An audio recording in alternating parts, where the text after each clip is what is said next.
Hello, and welcome to Church at Home with Rachael for Friday, the 24th of June. It is a glorious day. It is the feast of St. John the Baptist, and for those folks who are in Quebec, I do believe this is a holiday for you, so enjoy your long weekend. Lately, trying to get caught up on my devotions from when I was moving, I've been catching up on the daily bread, and I really appreciated the reading from Wednesday, the 13th of June. It begins with this passage from 1 Kings chapter 19, verse 6. Elijah looked around, and there by his head was some bread baked over hot coals and a jar of water. He ate and drank and then lay down. And Sheridan, the author of this little passage, says, I once heard a businessman describe his years in college as a time when he often felt helpless and hopeless from bouts of depression. Sadly, he never talked to a doctor about these feelings, but instead started making more drastic plans, ordering a book on suicide from his local library and setting a date to take his life. God cares for our helpless and hopeless. We see this in his treatment of biblical characters during their own dark times. When Jonah wanted to die, God engaged him in tender conversation. When Elijah asked God to take his life, God provided bread and water to refresh him, spoke gently to him, and helped him see he wasn't as alone as he thought. God approaches the downhearted with tender, practical help. The library notified the student when his book on suicide was ready to collect, but in a mix-up, the note went to his parents' address instead. When his mother called him, distraught, he realized the devastation his suicide would bring. Without that address mix-up, he says, he wouldn't be here today.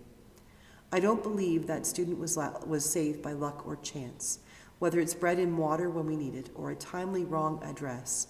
When mysterious intervention saves our lives, we've encountered divine tenderness. A beautiful, beautiful phrase, divine tenderness. When I look back on my life, today I celebrate my birthday, and since I have always believed I'm going to live to be more than 100, because, back in the day, living to 100 was a big thing. Anymore, it's nothing. So I have hit middle age. Here you go. I'm going to live to be 102. This is the midpoint of my life. It's all awesome from here. But I look back on the past 51 years, and probably every one of you, I can recognize that there have been seasons of drought, seasons of sorrow, seasons of great pain, seasons in which maybe it was even difficult to say, you know what, I have what it takes to get up tomorrow. There have been times when it's just been like, okay, I just want to quit. Life is too hard. And I'm not making fun of it. I'm not. There have been whole months and periods of my life when it has been everything I've had just to put one foot in front of another. But the older I get, the better able I am to look back and to see the patterns and the shapes and shiftings of things that have happened in my life. And I do indeed see great moments, even great seasons, great miraculous feats of divine tenderness. Those moments that, as the author says, that they aren't coincident, they're not happy mistakes, but moments when God's self seemed to intervene, to reach in and say, I got this. Or more likely, more often, what happened was God saying, Rachel, you've got this with my help. In the Anglican baptismal rite, we make a lot of promises. For infants, for baptism, for infants, the godparents and the congregation make the promises. For adults, they make the promises themselves. But for everything we promise, we always say, with God's help. With God's help. Recognizing that we can't do anything, not really, without doing it with God's help.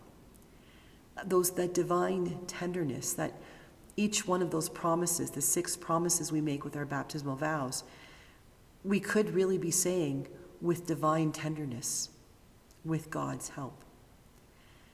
Whenever we try to do the right thing, whenever we struggle to make the hard decision, whenever we determine that we are about to do that thing which maybe is not the easiest path to take, but we know is the right path to take, We are guided, I believe, we are guided by divine tenderness.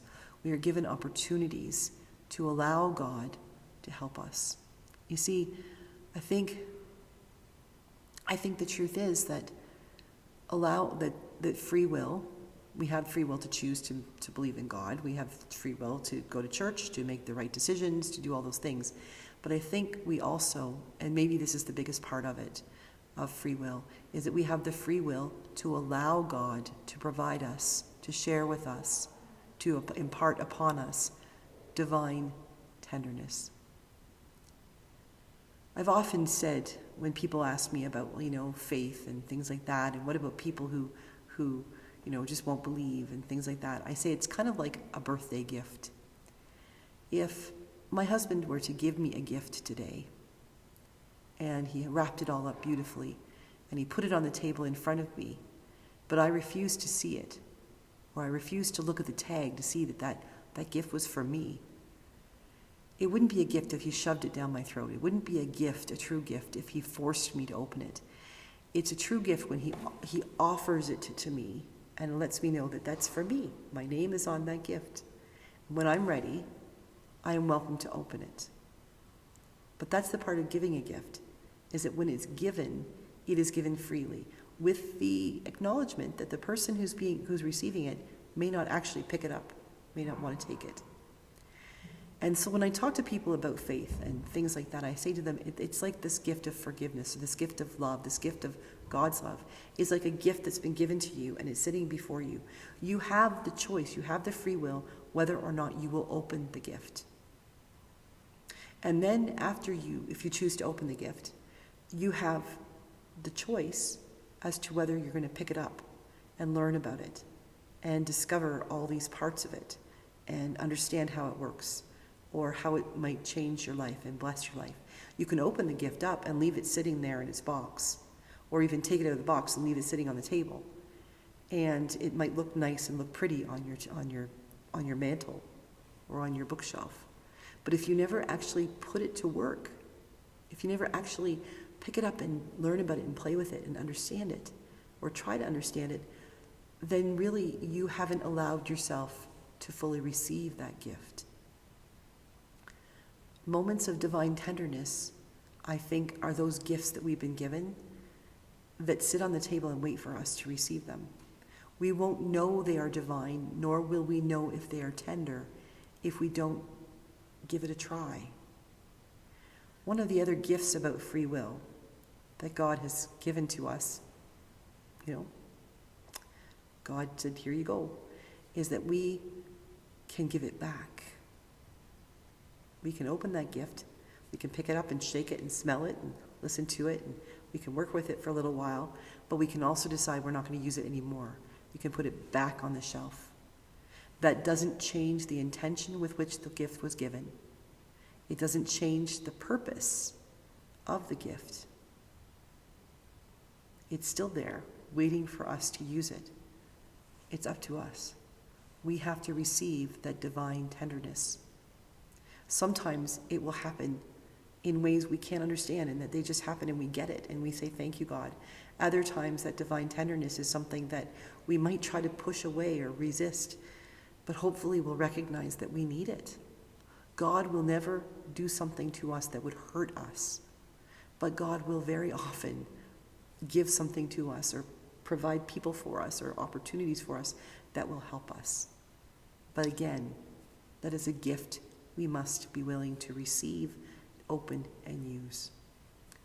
So as you go into your weekend, I pray that you will recognize moments of divine tenderness, that you will acknowledge the gifts that God has placed before you. And I pray that you will begin to use them. And if you're not ready yet, if you just haven't got it in you to unwrap the gift, or to start using it, or discovering how it might work in your life, don't throw it away. Just let it sit there and know that when you're ready, if you're ever ready, it'll be there. Have a great weekend. God bless you. I will be here on Sunday for our We Parish mini worship, but also on Monday for Church at Home with Rachael. God bless you, everybody.